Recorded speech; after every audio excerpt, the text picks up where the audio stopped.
Good day Philippines and good day all over the world. This is Kuya KSMB Vlog. Sa mga bagong pasok, please don't forget to subscribe this YouTube channel, Kuya SMB Vlog. Ngayon mga kaidol, dito ako sa probinsya kung saan nagbakasyon si Kuya SMB po por Ponto.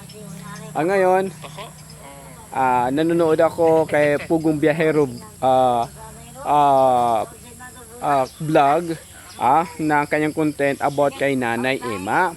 Na actually mga ka-idol, it is part 2 na po na marami pong nag-aabang mga ka-idol ng part 2 kay Pugong Biyahero kung saan marami pong nag-aabang kasi sabi niya dito na dadalhin niya po sa hospital. But 2 weeks ago na po mga kapugong biyahero, wala pa po. So marami pong nag-aabang po mga ka-idol. Palinis nung kanya kwarto doon para may magagamit po sila pag naglilinis. May una at saka yung higaan niya. Binigyan po siya mga ka-idol ng gamit sa paglilinis ng floor ni Nanay Emma. Of course, unan. Kutsi para hindi kahit papano at higaan para hindi masakit sa likod. Kasi matigas ang higaan ni Nanay Emma dahil parang bamboo lang yung sahig niya sa kanyang bahay. Kaya yung po mga ka-idol na point ni Kuya SMB nag-latest 2 weeks ago na bakit wala pa. Okay? Maraming nag-aabang po mga ka-idol kung anong ang update about kay Nanay Emma. Sana mayroon na po update kay Nanay Emma kay Ma'am Emma, kay Nanay sa kanyang sabi niya na idadalhin niya sa hospital, but marami nagtatanong bakit 2 weeks na wala pa rin follow up update nga si Pugong Biyahero. Ayan, sa mga bagong pasok don't forget to subscribe this YouTube channel, KSMB channel mga kapugong biyahero. Hindi ibig sabihin na against ako sa mga ginagawa. Idol, isang charity vlogger, isang idol ko si Pugong Biyahero, sa charity vlogger nga. Pangalawa po siya kay Daddy's Frank mga ka-idol. Again sa mga bagong nanood sa aking video, i-share ang ating live, yung ating video ngayon at wag na pong mahiya i-share and i-like na rin po ang ating channel KSMB channel. So mga ka-idol, nandito pa ako sa area. Yan po ang aking environment ngayon. Nandito talaga ako sa bukid. Nandito ako sa farm. Punto por Ponto. Oo. So mas maliwalas dito mga kapugong biyahero po dito. So mapapansin natin ang ating tanawin na medyo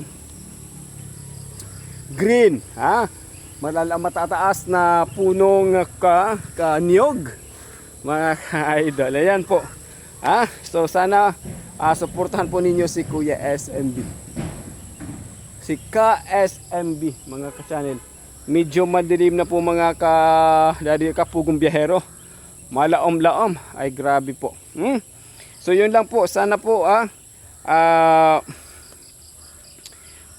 mibigyan pansin uli at mag-update, magbigay man lang ng latest update po kung ano na nangyari kay Nanay Emma na tinulungan at binigyan at nasimulan na ni Idol Pugong Biyahero ang plano niya na matulungan kahit maliit na financially. Isang malaking tulong na rin po kay Nanay Emma at of course sa kanyang follow up, check up punto por Ponto. Alright. So ayun po mga ka-idol. So nandito po ako ngayon sa area of Zibarubio. Sobrang dilim na po mga ka-idol. Ayan ang area dito sa bukid. So nandito si Kuya SMB sa bukid na malaom-laom. Again sa mga bagong pasok sa aking channel dito sa KSMB channel, agoy! Please don't forget to subscribe this YouTube channel. Pack and full na full. Yun lang naman po ay yung ni KSMB. Mga ka-idol, upo po tayo. Mamaya bukas mag-iikot po tayo, ha? Mag-iikot po tayo dito. Ayun lang naman kay Kuya SMB, ha, mga ka-idol, ano, about kay Nanay Emma, ha? So alam naman natin si Nanay Emma may problema po sa pang-iisip, ha? Tsaka may edad na rin, 60 years old na athing, ha? Yun ang heard ko sa kanyang kapatid na 60 years old na po si Nanay Emma. Alright? So yun ang bigyan pansin, ha? So hindi man masama kung medyo malilate ang update ng ating idol si Biherong Pugong Bihero.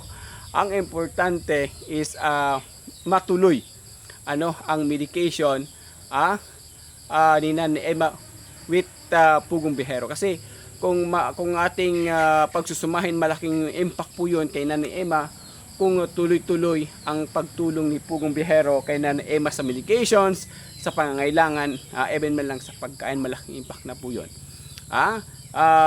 Yun po mga ka-idol, yung ang point dito ni KSMB channel. Kasi napanood ko po yung mga ka-idol, sinubaybayin ko po yung from episode 1 to ngayon. Ang lastly ng kanyang latest po na dadalhin na si Nanay Emma sa hospital. So ito anyway, dito lang naman tayo sa lugar kung saan si SMB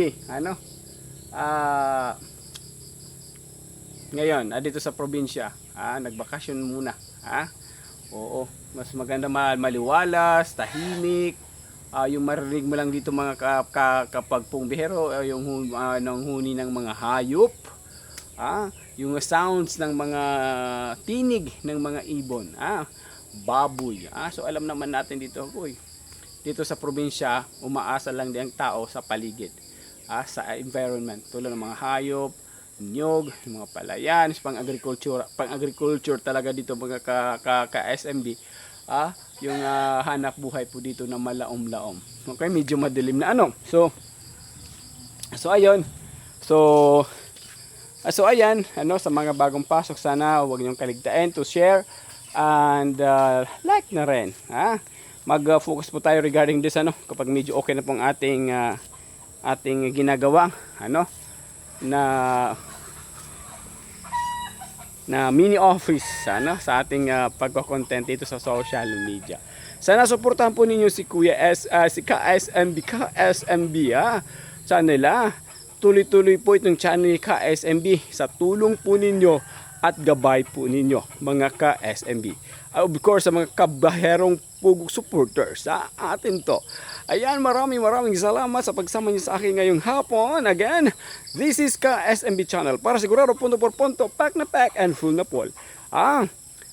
Mission ni Kuya SMB, magtulungan mag-isa para maging sulit pulido ang Pugong Bihero community sa tulong po ninyo.